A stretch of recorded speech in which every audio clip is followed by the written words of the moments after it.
Hello friends, welcome back to my YouTube channel. आज हम बात करने वाले हैं प्राइस एक्शन के बारे में।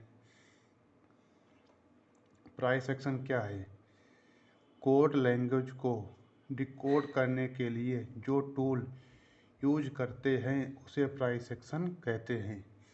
प्राइस एक्शन मतलब प्राइस की मूवमेंट, प्राइस की चाल, प्राइस का बिहेवियर, प्राइस कैसे चलता है, कैसे मूवमेंट करता है, उसी को हम प्राइस एक्शन कहते हैं।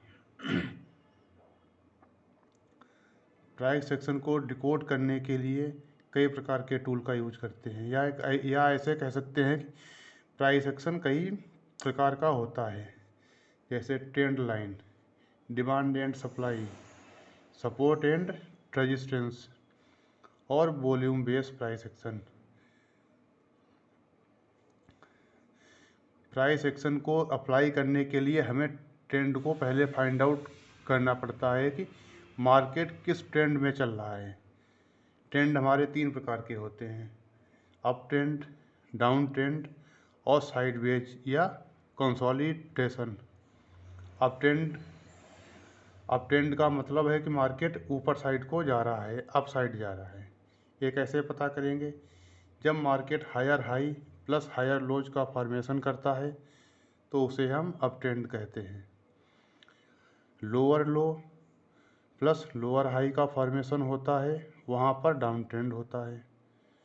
रेस्ट एवरीथिंग इज साइडवेज और कंसोलिडेशन। इसके अलावा जो कुछ भी है वो सारा कुछ साइडवेज और कंसोलिडेशन ही माना जाएगा।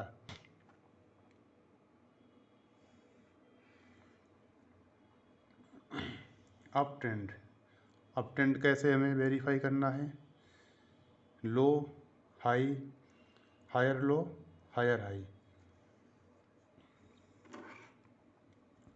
मार्केट एक अपनी लो बनाएगा, एक हाई बनाएगा, उसके बाद हायर लो बनाएगा, फिर अगली एक हायर हाई बनाएगा। ये 4 पॉइंट जहाँ पर चौथा पॉइंट हमें जहाँ पर मिलता है वहाँ पर अप ट्रेंड कन्फर्मेशन हो जाता है कि मार्केट अब अप ट्रेंड में जा रहा है।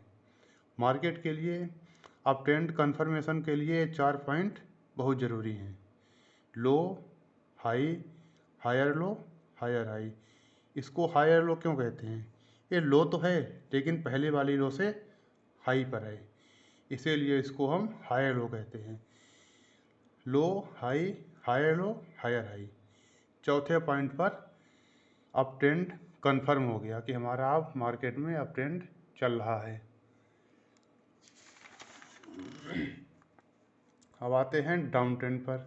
डाउन ट्रेंड क्या है? High low, lower high, lower लो। ये अप ट्रेंड का सेम अपोजिट है।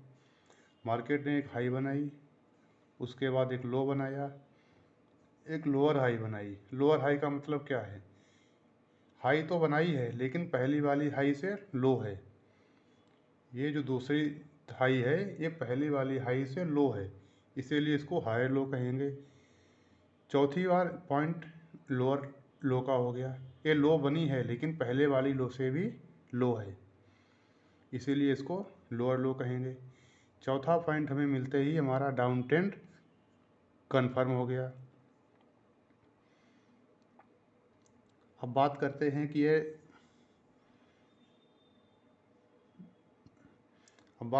कि ये प्राइस एक्शन है, ये कहाँ कहाँ पे काम करेगा। एनी टाइम फ्रेम मतलब कोई भी टाइम फ्रेम हो, 1 मिनट से लेके 1 दिन का, 1 हफ्ते का, 1 मिनट से लेके 1 day, 1 hour, 1 day, 1 week, 1 month, कोई भी टाइम फ्रेम हो। एनी पैटर्न, कोई भी चार्ट पैटर्न वहाँ पे हो, double bottom, double top, pole and flag, head and shoulder, inverted head and shoulder, कोई भी पैटर्न वहाँ पे बना हुआ हो, हमें वहाँ पर ये अप्लाई करना है। एनी स्ट्रेटजी, आप जिस भी स्ट्रेटजी पे काम करते हैं, कोई भी स्ट्रेटजी वहाँ पे हो, एनी सेटअप, कोई भी सेटअप, आप जिस भी सेटअप पे काम करते हैं कोई भी सेटअप वहाँ पे हो, ट्रेंड कन्फर्मेशन होना बहुत ज़रूरी है।